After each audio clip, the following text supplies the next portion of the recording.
Hello, my dear students. Today we are seeing about English grammar part 1 section. In this video, I explain about sentence. ಇವತ್ತಿನ ವಿಡಿಯೋದಲ್ಲಿ ನಾವು English ಗ್ರಾಮರ್ನ first ಪಾರ್ಟನ್ನು ನಾವು ನೋಡೋಣ. So first part ಬಂದು ನಾವು sentence ಬಗ್ಗೆ ತಿಳ್ಕೊಳ್ಳೋಣ. ಸೊ ಈ ಸೆಂಟೆನ್ಸ್ ಅಂದರೆ ಏನು, ಇದ್ರದ್ದು ಯೂಸಸ್ ಏನು ಅಂತ ನಾವು ತಿಳ್ಕೊಳ್ಳೋಣ. ಫಸ್ಟಿಗೆ ನಾವು ಸೆಂಟೆನ್ಸ್ ಟು ಡೆಫಿನಿಷನ್ ಏನು ಅಂತ ನೋಡೋದಾದರೆ, a sentence is a group of word which gives a full meaning. So ಈ ಸೆಂಟೆನ್ಸ್ ಅನ್ನೋದು ಒಂದು ಗ್ರೂಪ್ ಆಫ್ ವರ್ಡ್ ಆಗಿರುತ್ತೆ. ಇದು ಫುಲ್ ಮೀನಿಂಗನ್ನು ಕೊಡುತ್ತೆ.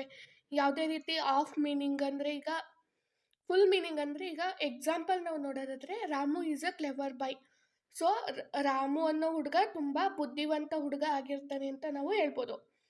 ಸೊ ನೆಕ್ಸ್ಟ್ ಇನ್ನೊಂದು ಎಕ್ಸಾಂಪಲ್ ನೋಡೋದಾದರೆ, always tell truth.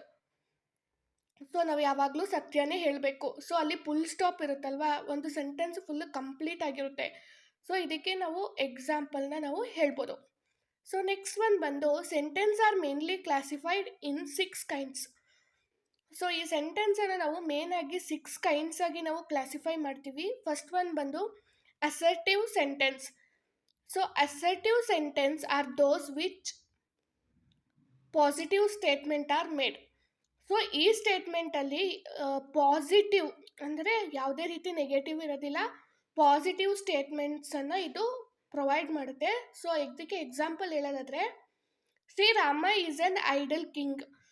So Rama ಯಾರಿರ್ತಾರೆ, ಅವರು ಕಿಂಗ್ ಆಗಿರ್ತಾನೆ. ಸೊ ಆ ಥರ ಹೇಳ್ಬೋದು. ನೆಕ್ಸ್ಟ್ ಎಕ್ಸಾಂಪಲ್ ಹೇಳೋದಾದರೆ, ಐ ವಾಂಟ್ ಅ ಬುಕ್, ನನಗೆ ಬುಕ್ ಬೇಕು ಅಂತ ಇನ್ನೊಂದು ಎಕ್ಸಾಂಪಲ್ನ ನಾವು ಕೊಡ್ಬೋದು.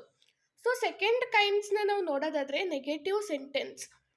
ಸೊ ಈ ನೆಗೆಟಿವ್ ಸೆಂಟೆನ್ಸ್ ಅಂದರೆ ಏನಪ್ಪ ಅಂತ ಹೇಳಿದ್ರೆ, negative sentence are those in which negative statement are made. So ಇದರಲ್ಲಿ ಪಾಸಿಟಿವ್ ಸ್ಟೇಟ್ಮೆಂಟ್ ಆಗಿರೋದಿಲ್ಲ, ಯಾವುದೇ ಸ್ಟೇಟ್ಮೆಂಟ್ ಇದ್ರೂ ನೆಗೆಟಿವ್ ವೇಯಲ್ಲಿ ಇರುತ್ತೆ.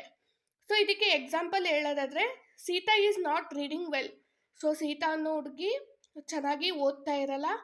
ಇನ್ನೊಂದು ಎಕ್ಸಾಂಪಲ್ ಹೇಳೋದಾದರೆ, ನೆವರ್ ಟೆಲ್ ಲೈ, ಯಾವತ್ತೂ ನಾವು ಸುಳ್ಳು ಹೇಳಬಾರ್ದು ಅಂತ ಇನ್ನೊಂದು ಎಕ್ಸಾಂಪಲ್ನ ನಾವು ಕೊಡ್ಬೋದು. ನೆಕ್ಸ್ಟ್ ಒನ್ ಬಂದು interrogative sentence. So interrogative sentence ಅಂದರೆ, these are the sentence which ask the question. So ಇದರಲ್ಲಿ ಇಂಟರೋಗೇಟಿವ್ ಅಂದರೆ ನಾವು ಕ್ವೆಶನ್ ಕೇಳೋದು. ನಮಗೆ ಈಸಿಯಾಗಿ ಅರ್ಥ ಆಗಬೇಕು ಇಂಟರೋಗೇಟಿವ್ ಸೆಂಟೆನ್ಸ್ ಬಗ್ಗೆ ಅಂದರೆ ಆಸ್ಕಿಂಗ್ ದ ಕ್ವೆಶನ್. ಸೊ ಇದಕ್ಕೆ ಒಂದು ಎಕ್ಸಾಂಪಲ್ ಹೇಳೋದಾದರೆ, ವೇರ್ ಡು ಯು ಗೋ, ನೀ ಎಲ್ಲಿ ಹೋಗ್ತಾ ಇದ್ದೀಯಾ. ವಾಟ್ ಡು ಯು ಡು, ನೀ ಏನು ಮಾಡ್ತಾ ಇದ್ದೀಯಾ. ಸೊ ಈ ಥರದ್ದು ಒಂದು ಎಕ್ಸಾಂಪಲ್ನ ನಾವು ಹೇಳ್ಬೋದು.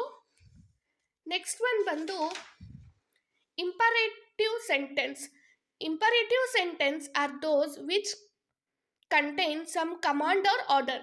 ಸೊ ಇದರಲ್ಲಿ ಸ್ವಲ್ಪ ಕಮಾಂಡ್, ಆರ್ಡರ್ ಮತ್ತು ರಿಕ್ವೆಸ್ಟ್, ಅಡ್ವೈಸ್, ಸೊ ಇದೆಲ್ಲ ಇನ್ಕ್ಲೂಡ್ ಆಗಿರುತ್ತೆ. ಅದನ್ನು ನಾವು ಇಂಪರೇಟಿವ್ ಸೆಂಟೆನ್ಸ್ ಅಂತ ಕರಿಬೋದು. ಮೇನಾಗಿ command, order, request or advise, ಇದನ್ನು ನಾವು ಇಂಟರೋಗೇಟಿವ್ ಸೆಂಟೆನ್ಸ್ ಅಂತ ಕರಿಬೋದು. ಇದಕ್ಕೆ ಎಕ್ಸಾಂಪಲ್ ಹೇಳೋದಾದರೆ, do not enter into the class room, class ರೂಮಿಗೆ do not enter into the class room ಅಂದರೆ ಕ್ಲಾಸ್ ರೂಮಿಗೆ ನೀವು ಬರಬೇಡಿ. Please lend me your book, ನಿಮ್ಮ ಬುಕ್ನ ನನಗೆ ಕೊಡಿ. ಸೊ ನೆಕ್ಸ್ಟ್ ಒಂದು ಎಕ್ಸ್ಕ್ಲಾಮೇಟರಿ ಸೆಂಟೆನ್ಸ್. ಎಕ್ಸ್ಕ್ಲಾಮೇಟರಿ ಸೆಂಟೆನ್ಸ್ ಅಂದರೆ which express some sudden feeling.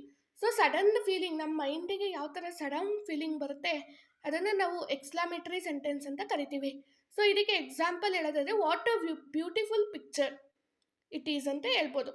ಅಥವಾ ಇನ್ನೊಂದು ಎಕ್ಸಾಂಪಲ್ ಹೇಳೋದಾದರೆ, ವಾಟ್ ಅ ಬ್ಯೂಟಿಫುಲ್ ಗರ್ಲ್ ಅಂತಲೂ ಹೇಳ್ಬೋದು. Next one optative sentence. Optative sentence are those which express the wish in the meaning of sentence. So ಇದರಿಂದ ನಾವು ಒಂದು ವಿಶ್ನ ಹೇಳ್ಬೋದು, ಅದು ಸೆಂಟೆನ್ಸ್ ಫಾರ್ಮಲ್ಲಿ. ಇದಕ್ಕೆ ಒಂದು ಎಕ್ಸಾಂಪಲ್ ಹೇಳೋದಾದರೆ, ಮೇ ಗಾಡ್ ಬ್ಲೆಸ್ ಯು ಅಂತ ಹೇಳ್ಬೋದು. ಸೊ ಇವತ್ತಿನ ಗ್ರಾಮರ್ ನಿಮಗೆ ಇಷ್ಟ ಆಗಿದ್ರೆ ಪ್ಲೀಸ್ ನಮ್ಮ ಚಾನಲ್ಗೆ ಒಂದು ಲೈಕ್ ಮಾಡಿ, ಸಬ್ಸ್ಕ್ರೈಬ್ ಮಾಡಿ ಹಾಗೂ ನಿಮ್ಮ ಫ್ರೆಂಡ್ಸ್ ಜೊತೆ ಶೇರ್ ಮಾಡಿ.